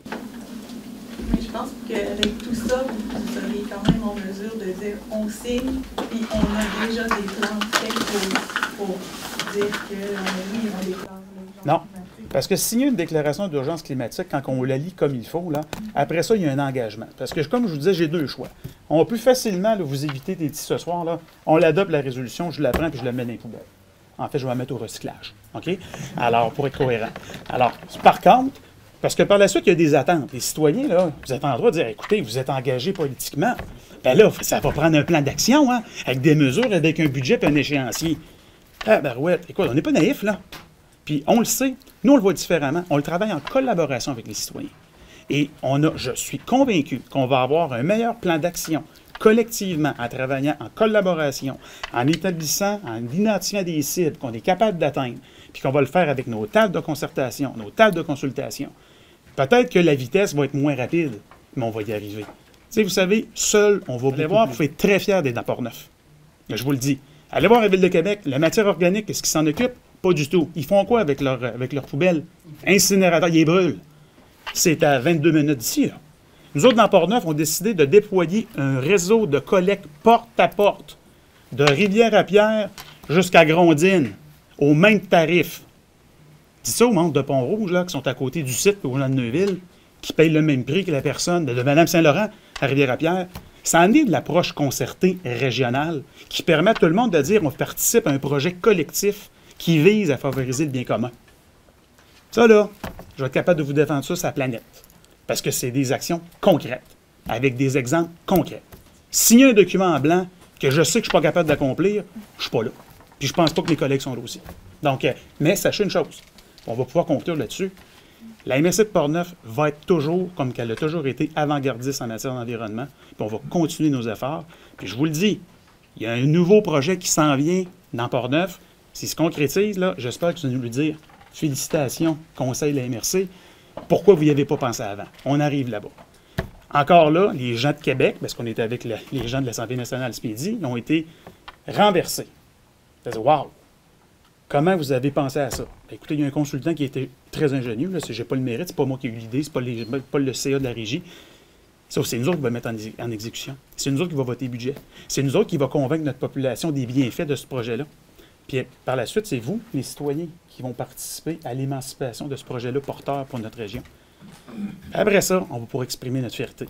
Alors, moi, je vous le dis en conclusion, que je suis très fier d'abord. Puis je vous remercie d'avoir participé à cet exercice-là. Vous nous avez permis de prendre conscience depuis quelques semaines, quelques mois, non pas parce qu'on ne connaissait pas nos actions, mais on a eu la chance d'en parler, d'en discuter entre collègues, avec d'autres intervenants, de solliciter des précisions. Et puis, on va continuer avec nos plans d'action qui sont évidemment connus pour s'assurer que les bottines suivent les babines. Madame Cossette, en conclusion? Oui. Dans les parcs industriels, j'ai vu passer ça à un moment donné à Saint-Marc-des-Carrières. C'est supposé être desservi par le gaz naturel. C'est-tu fait, ça? Oui, c'est complété. C'est en fonction. Depuis 3-4 mois. OK. Le gaz naturel, à mon avis, c'est une énergie fossile.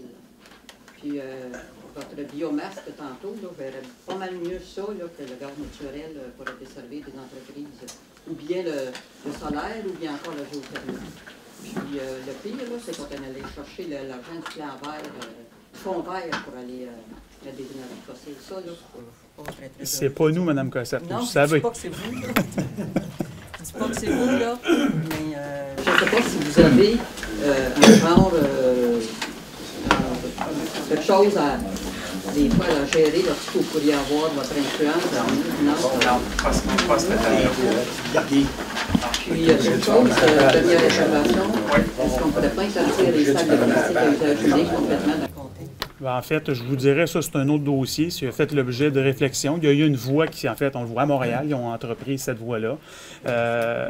Évidemment, il y a d'autres actions on n'a pas priorisé cette action-là. Ça va probablement, en fait, s'ajouter dans les réflexions au cours des prochains mois, prochaines années. Sauf qu'on a déjà un taux de récupération fort intéressant. On voit qu'il y a une diminution notable de l'utilisation des sacs de plastique. Les gens dans Port-Neuf utilisent des sacs, évidemment, réutilisables, puis c'est bien. Mais là, à court terme, ce n'est pas de notre ressort, c'est l'entreprise, en fait, qui dicte le pas. Mais on pourrait toujours être sensible. Je vous dirais qu'à court terme, au niveau des membres de la régie régionale, on souhaite prioriser d'autres avenues. On a récupéré, en fait, en décembre dernier, les infrastructures de l'écocentre. On va déployer un nouvel écocentre à Sainte-Catherine de la Jacques-Cartier. Un écocentre, là, vous savez à quoi ça sert, hein? C'est prendre des matières qui ne vont pas dans le trou, dans le site d'enfouissement, puis qui sont valorisées. puis un triage. Alors, on a, par étude, parce qu'on a un plan d'action, on a un déploiement des écocentres, on a constaté que plus on est proche d'une masse critique de la population, il y a une utilisation accentuée. Sainte-Catherine, la Jacques-Cartier, il y a pas mal de monde. Alors, eux, l'écocentre le plus près était à Saint-Raymond. Alors, le conseil d'administration a décidé de déployer, c'est près d'1 million d'investissements, ça, de fonds publics, pour mettre en place un écocentre qui va favoriser les gens, au lieu de prendre, évidemment, le bac noir puis de mettre du déchet, bien, ils vont pouvoir venir porter leur matière, puis les gens sont sensibilisés à ça. Donc, des actions concrètes, il y en a. Puis je pense qu'avec ce genre de mesures-là, bien, on va être en mesure d'améliorer notre empreinte écologique de manière importante à court terme. Je voudrais vous féliciter pour la biomasse, parce que c'est une très bonne voie. On va prendre vos félicitations, Mme Cassette. Puis, je vous incite à faire le plus possible. Nous autres, si on en fait. Merci beaucoup. Alors, une levée d'assemblée. Monsieur Delisle? La fille, elle aimerait ça qu'on lève l'assemblée. Parfait, M. Blackburn. Merci à vous tous.